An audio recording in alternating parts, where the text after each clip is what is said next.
Welcome to Close Quarters. Thank you for joining us. As you know, we are going through a lockdown. We want to do a special edition where we speak to industry experts about how you actually survive during these new times that we are facing. So Close Quarters is all about speaking to different people who will give us an insight to that industry. Today, to speak about the digital space, the space that's heavily used during these days. It may be for shopping, it may be for online surfing, or it could just be that you really want to find an alternative career.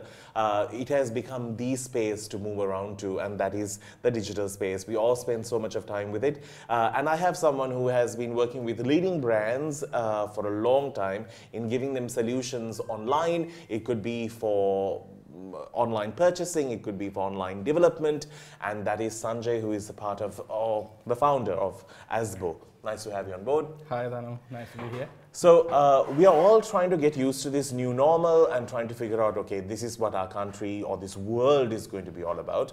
But in the last few months, I think you might have had a very busy schedule. We actually did. There was a big silver lining in all of this. Okay. So just to give you some facts on what had happened after the pandemic itself is people actually started moving into digital marketing or digital purchasing in a big way, where all the digital transactions have increased by 52%. That's a staggering amount. And from that itself, 95% were mobile transactions. Okay. So people on social media, websites, everything, they now surf on their phone, right? They rarely go to the computer and do so. So basically, people will have their mobile device with them all the time. They'll be looking at their mobile device all the time. So that's the best place to market right now, on your mobile, to see an advertisement on your mobile itself. So digital marketing has converted there. So it's completely on mobile now. Although we are I would like to say forward-thinking country in so many ways, I think till the pandemic, I think there were lots of old school companies or even companies that were run for generations who refused to understand the value of the digital space, like understand how important it is to have a very comprehensive, easy to understand website or an app or a payment gateway. These were not exactly forced into the more senior management. They were like, no, it's working, so let's just keep it as it is. Press ads are good enough for now, let's just keep it as it is. They were the ones who always believed in the very old school media. How do you think that has sort of changed? It was a quick change because people had to adapt immediately and get into like online transaction, or people wanted to purchase everything online. Otherwise, they were just completely out of the market. Yeah. How did that change? And especially for the clients who you work with, who wanted this crash course done and change? So number one, they didn't have a choice because their brick and mortar, the showrooms and everything, they were closed up. And especially what we seen as a pattern on radio is people usually mostly listen to radio when they're doing their daily commute. Yeah. So that completely stopped. So people started engaging more and more with social media, especially since they're at home, and they actually started seeing. Our other clients actually started seeing people who actually had a heads up on digital media were doing all right. They were actually not seeing that much of a big setback. I mean, once the delivery part of it was sorted up, it was back to business as usual.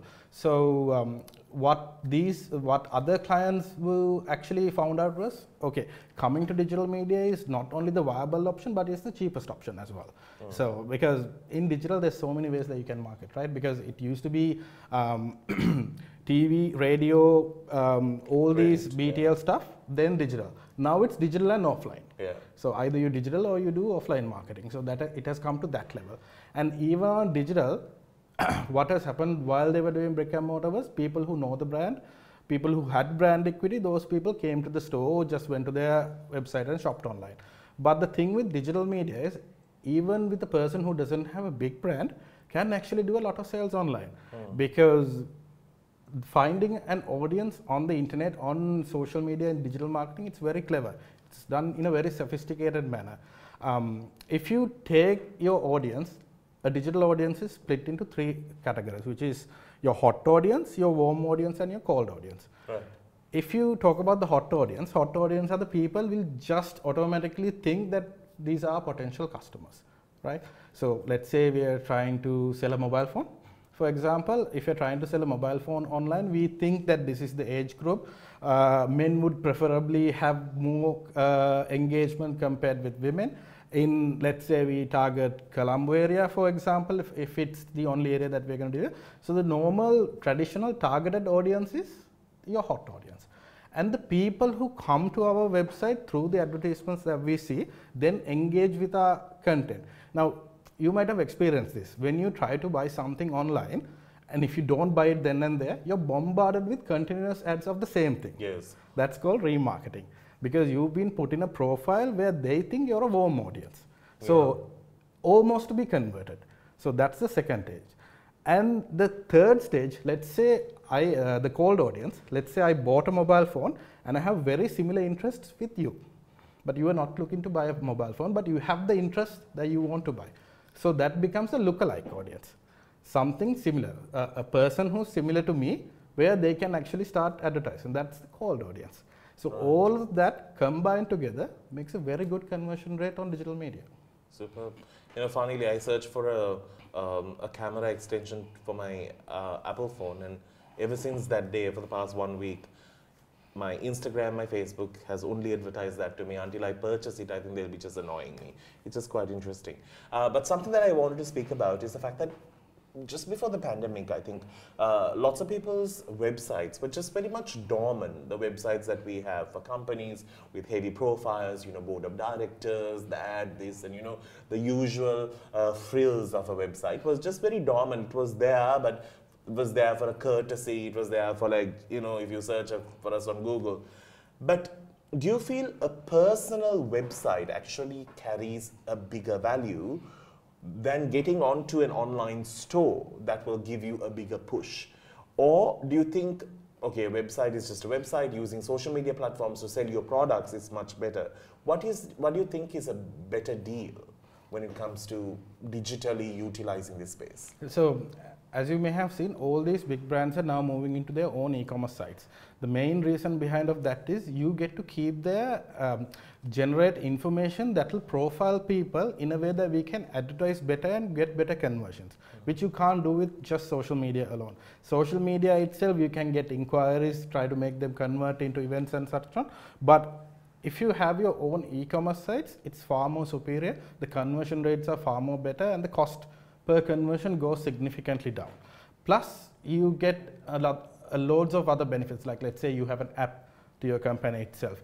You can give them push notifications, which any other platform can't be given. So, for example, you might have seen on some of these taxi apps, you try to order a taxi, but then you just forget about it, but they keep on pushing you whether you still want to order that taxi, right? Yeah, whether you want to go or not, you have to get out of the house. Yes. Yeah. So those sort of push notifications, we call them cart abandoners, where they come to the last moment and they don't complete a transaction. Oh, right. You can track and capture those people and keep on marketing. They're the easiest to convert.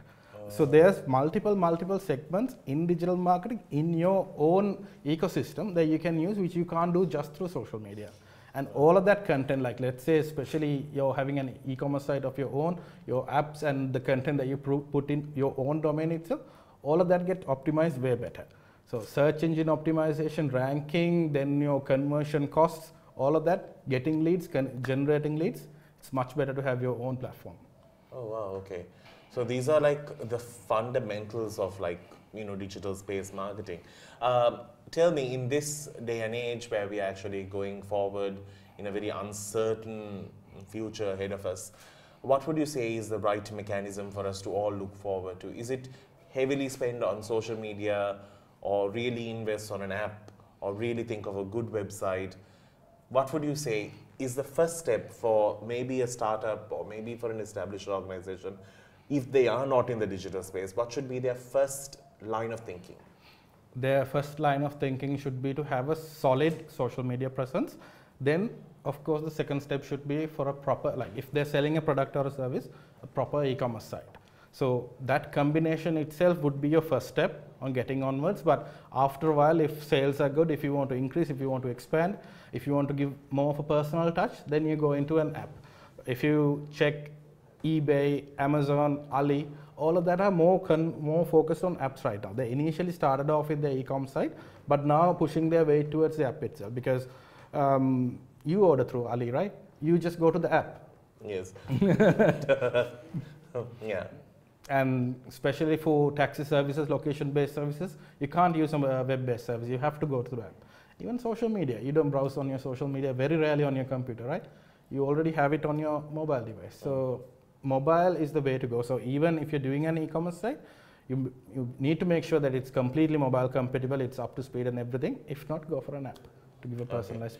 Now, in a world where we are thinking about digital spaces, tell me, as someone who has been in this trade, how do you sort of handle difficult audience who do not understand the digital space? How do you break it down to them in simple language? So when it comes to finding the correct audience itself, I'll just give you a small example. Let's say we try to sell a t-shirt. We target the entire island itself. We target the entire island, and let's say only 1% of that is successful. But what we do afterwards is we take that 1%, we make it into a profile, and we try to find more people like that. Then the conversion events, so like we tell Facebook, Google and whatever, give me 100% like that 1%.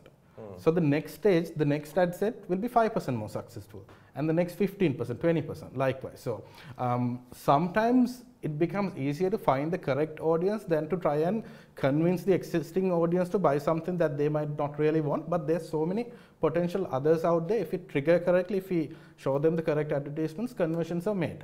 So when it comes to quantity wise, finding out your correct audience is key. Okay. Right, final question.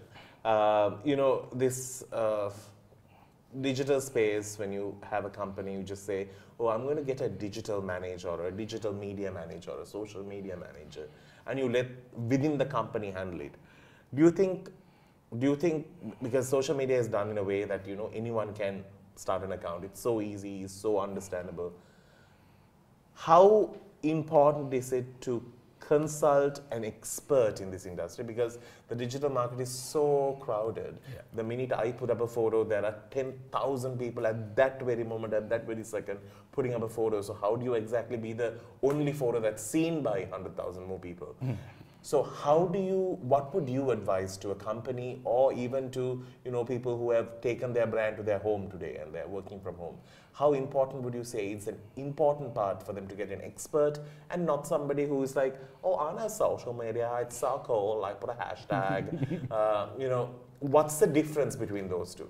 So when it comes to our company, in our department itself, we'll have separate people to come up with concepts, separate people for them to do initial prototype designs, design logos, write the content, to post, how it should be posted, when it should be posted. So this is done by multiple individuals combining their efforts together. So it's very rare that you can find one single person who can do all of that. Right. So, and plus the investments that you need to make. So basically we run a completely Apple environment here, so to make sure the output is as quality as possible. So investing on the infrastructure itself, the computers, getting a person, depending on that person solely for a company itself might be a risk. If that person leaves, you're just left in the dark. Plus, that particular person has to be able to do everything from the content to write up the creative concept. So, which is very rare, right? Even like, let's say in this company, there's not a single person who can do all of it. It's a complete combined effort. So when you pay a retainer to a digital firm like this and get something done, it's a combined effort from a team. So it usually always works out better. Okay, it's not easy, because I think social media has understood us a bit more.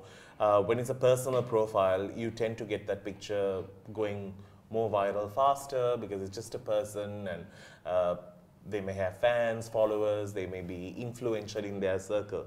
But the minute it's a business profile, you're selling a product or a service online, it becomes crash course for social media. They're like, oh, this is a business, you are not going to do it free. So digital space has become so advanced in understanding what's the business space and what is a personal space. So if you're a personal individual, I think yet if you have some understanding, you can manage. But when you're a corporate or when you are trying to sell a product, it's very important to have the proper guidelines. I think it's our only way to go forward in terms of where we are today. I think digital space is the only way. I wanted to speak to Sanjay to speak about how you have to think in terms of the new normal, even if things do come back to normal. Yes, completely agreed. Yeah. Thank you, Sanjay, for being with us. Thank you no so handshakes, much. unfortunately.